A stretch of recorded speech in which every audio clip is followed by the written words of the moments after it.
For the second straight day, thousands of people staged large-scale protests in Tbilisi, Georgia on Wednesday. Some protests were violent. They're rallying against pending legislation dubbed the Foreign Agents Law, which critics say signals an authoritarian shift that harms Georgia's chances of closer ties with Europe. Georgia's parliament on Tuesday passed a first reading of the legislation. It requires any organisations receiving more than 20% of their funding from overseas to register as foreign agents or face substantial fines. The ruling Georgian Dream Party says it's modelled on US legislation dating back from the 1930s. Critics say it's reminiscent of a Russian law that the Kremlin has used to crack down on dissent. We're protesting the Russian law. I call it Russian law. I cannot call it anything else because it's completely Russian law, controlled and imposed upon us by Russia. Now we are protesting against the Russian law that the Georgian government is trying to take and bring in the country. We are here and we are ready to fight. In clashes on Tuesday evening, protesters threw Molotov cocktails and stones at police, who used tear gas and water cannon to dispel the crowds.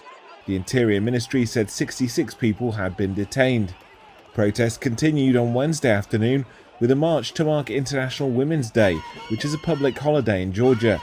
Opposition parties called for a second night of mass protests outside Parliament. The issue has deepened a rift between Georgian Dream, which leads the government and has a majority in Parliament, and the country's president, Salome Zurabichvili, a pro-European who's moved away from the party since being elected with its support in 2018. She's backed the protesters, saying on Tuesday that lawmakers who voted for the draft law had violated the constitution.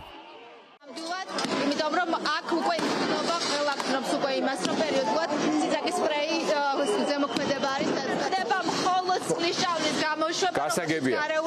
ანუ როგორც ხვდები ეს ხრევის ხმარი აი შუშის ხრევის კი ესეთი კადრი ჩვენ არ გვინახავს რომ გაზ ამას იყენებ. კიდევ ერთხელ ვიტყვი რომ აქ არიან მათ შორის ბავშვები. ვიტყვი შტაბ-შტილებას თითქოს რაღაცა გასროლებია, თუმცა ჯერჯერ წლის ჭავლის გამოყენება მომიტინგეების მის წინააღმდეგ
Normally, me and my colleagues, we don't participate in the demonstrations, we cover those demonstrations as any other events, but now is the time when we are under direct attack from the government, so we should protect ourselves.